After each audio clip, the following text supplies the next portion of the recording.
नमस्कार दोस्तों, wealth sky के एक और नए इंटरेस्टिंग वीडियो में आप सभी लोगों का स्वागत है। मेरा नाम है सुधीर और बात करेंगे इस वीडियो में हम निफ्टी एंड बैंक निफ्टी के बारे में। दोनों के चार्ट को अंडरस्टैंड करेंगे, समझने की कोशिश करेंगे कि आज मार्केट ने अपना जो इम्पोर्टेंट गैप था, काफ़ी दिन से पेंडिंग था, उसको फिल करके ऑलमोस्ट पूरी रिकवरी दिखाई है। तो क्या यहाँ पे फॉलो अप बाइंग आएगी या फिर स्टिल क्रूड का जो सेंटीमेंट है 97 98 के आसपास चल रहा है, इसका हमें दोबारा से कह सकते हैं कि फॉल आएगा। इसको हम अंडरस्टैंड करने की कोशिश करेंगे। तो जल्दी से इस वीडियो को स्टार्ट करते हैं। सबसे पहले अगर हम ऑप्शन चेन डाटा को देखें इस पर्टिकुलर सीरीज़ में, तो इस पर्टिकुलर सीरीज़ में हमें दिख रहा है कि 23,500 की कॉल पे 73 लाख का ओपन इंटरेस्ट है और पुट पे कितना 47 लाख का ओपन इंटरेस्ट दिख रहा है। इसका मतलब क्या है, 23,500 के ऊपर सस्टेन करेंगे तो फिर एक्सपेक्टेशंस ये रहेगा कि हम 23,700 के जोन में दोबारा की जाने की कोशिश कर सकते हैं। जब तक 23,500 को क्रॉस नहीं करते हैं तब तक थोड़ा सा प्रॉब्लम रहेगा यहाँ पे। बट नीचे हमें 23,300 के आसपास सपोर्ट दिख रहा है, क्योंकि यहाँ पे जो कॉल राइटर है करीब करीब 64 लाख का ओपन इंटरेस्ट दिख रहा है, जो कि थोड़ा सा हाईएस्ट है कंपेयर टू 23,000 का। तो इतना आप जरूर ध्यान में रखिएगा, ठीक है। अब कल सेंसेक्स की एक्सपायरी होने वाली है। अब लास्ट एक्सपायरी से सेंसेक्स ऑलमोस्ट देखा जाए तो लास्ट करीब करीब आपकी 76,000 के आस 75,800 के आसपास हुई थी। तो मेरे को लगता है कि थोड़ी सी यहीं कहीं इसकी एक्सपायरी हो जानी चाहिए 74,500 या 74,800 के आसपास, जो कि सबसे सूटेबल एरिया यहाँ पे रह सकता है, ठीक है। और किसी भी रीज़न से 74,000 की नीचे एक्सपायरी तो फिलहाल मेरे को ना नहीं लग रही है, ठीक है। तो ये थोड़ा सा ध्यान में ज़रूर रखिएगा। अब निफ्टी के लिए इंपॉर्टेंट क्या है, अब देखो मेरे को लगता है कि निफ्टी कहीं न कहीं थोड़ा-सा ऊपर की तरफ जाने की कोशिश कर सकता है। एक्सपेक्टेशंस यही रहेगी कि 23,600 की तरफ ये मूव कर सकता है, क्योंकि कल भी हमने नीचे से एक अच्छी एक रिकवरी देखी और आज भी एक अच्छी रिकवरी देखी है। तो ये रिकवरी थोड़ी-सी और एक्सटेंड हो सकती है, इतना ध्यान रखिएगा, क्योंकि ऑलमोस्ट जिस रीज़न के लिए नीचे आ रहा था उसने आज फिल कर दिया। तो मुझे लगता है कि थोड़ा-सा ये ऊपर की तरफ ही जाना चाहिए, ठीक है। इसमें इम्पॉर्टेंट रेजिस्टेंस जो है वो 23,500 के ऊपर सस्टेंड किए तो 23,600 तक हम जा सकते हैं। तो इस पे आप ज़रूर नज़र रखिएगा।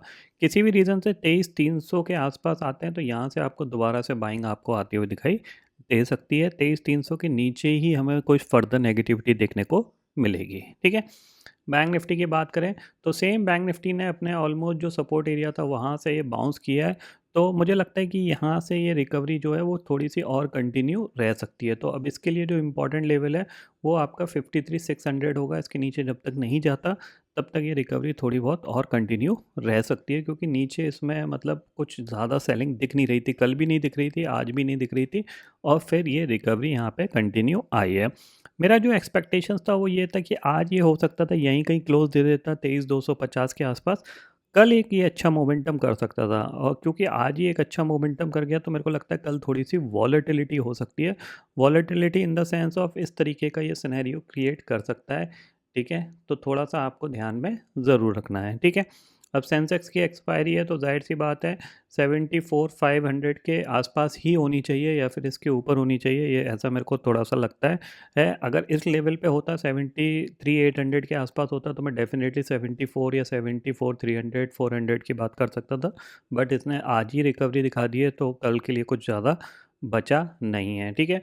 ऊपर रेजिस्टेंस के तौर पे अगर देखा जाए तो ये पर्टिकुलर पॉइंट आपके लिए एक रेजिस्टेंस का काम कर सकता है, जो कि 74,850 का होगा। तो यहाँ से थोड़ी सी रिकवरी थोड़ी सी और कंटिन्यू हो सकती है, ठीक है।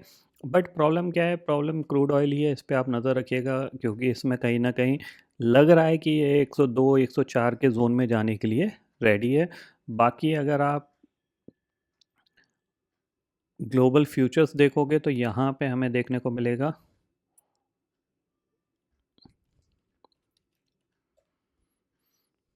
ठीक है। एक बार ग्लोबल फ्यूचर्स देख लेते हैं।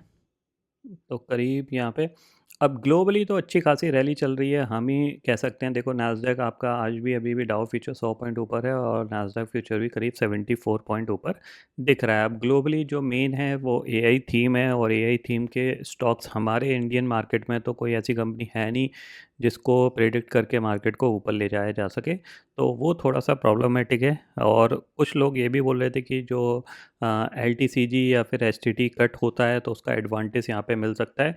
फ़िलहाल तो मेरे को ऐसा दिख नहीं रहा है कि बहुत बड़ा एडवांटेज यहाँ पे रहेगा, क्योंकि अल्टीमेटली ग्लोबली जितने भी मार्केट आउट परफॉर्म कर रहे हैं वो कहीं ना कहीं एआई थीम और आपका ये डाटा सेंटर थीम ये ज़्यादा चल रही हैं, और हमारे इंडियन मार्केट में कोई ऐसी बड़ी कंपनी नहीं है जो ग्लोबली प्रेजेंस हो, जो कि एआई के ऊपर या फिर आपका डाटा सेंटर के ऊपर या क्लाउड बेस ये काम कर रही हो। तो थोड़ा सा लगेगा, टाइम लगेगा, बट हाँ, मार्केट में ऐसा कभी नहीं हुआ है कि मार्केट जहाँ से करेक्शन दिखाया हो इसने नया लाइफ टाइम हाई नहीं लगाया हो या फिर ऊपर नहीं गया हो। तो अगर आप लॉन्ग टर्म इन्वेस्टर हो तो डेफिनेटली आपको इन्वेस्ट करना चाहिए। महीने, 2 महीने, 6 महीने, 8 महीने बाद अल्टीमेटली निफ्टी दोबारा से लाइफ टाइम हाई लगाएगा। बट आपको पेशेंस रखना है, ऐसा नहीं है कि किसी की बातों में आके अपने म्यूचुअल फंड्स को सेल कर दो या फिर अपने स्टॉक्स को सेल कर दो। टाइम टाइम है, वक्त सबका बदलता है, तो आप भी ये चीज़ ध्यान में रखिएगा। ये एक अपॉर्चुनिटी है, इन्वेस्ट करोगे तो आपको लंबे समय में बेनिफिट मिलेगा। शॉर्ट टर्म के लिए कुछ कहा नहीं जा सकता क्योंकि अभी ग्लोबल अनसर्टिनिटी है, और इधर आप क्या, हम क्योंकि क्रूड पूरा इंपोर्ट कंट्री है तो हमारे लिए प्रॉब्लम ज़्यादा है, तो वो चीज़ रहेगी। दूसरी चीज़ है, कल वॉलेटिलिटी इसलिए और ज़्यादा रह सकती है क्योंकि आरबीआई की पॉलिसी भी आने वाली है फ्राइडे को, तो उसका भी एक कह सकते हैं इम्पैक्ट रहेगा, वो भी आपको थोड़ा सा ध्यान में रखना है, ठीक है। अब ऊपर अगर टॉप पे अगर रेजिस्टेंस देखा जाए तो मेरे को लगता है कि मार्केट में पूरी जो वॉलेटिलिटी रह सकती है वो इस जोन से लेके आपकी पूरी 53,000 तक, इस जोन तक रह सकती है। इतना आप ध्यान में ज़रूर रखिएगा, ठीक है। तो फिलहाल दोस्तों इस वीडियो में इतना ही है। आई होप ये वीडियो आपको पसंद आएगा। वीडियो पसंद आता तो लाइक और शेयर ज़रूर करिएगा, और चैनल को जो सब्सक्राइब कर लीजिए क्योंकि मैं तो दिल लेके आता रहूँगा हर दिन आपके लिए नए नए वीडियो। इसी के साथ शुक्रिया दोस्तों, जय हिंद।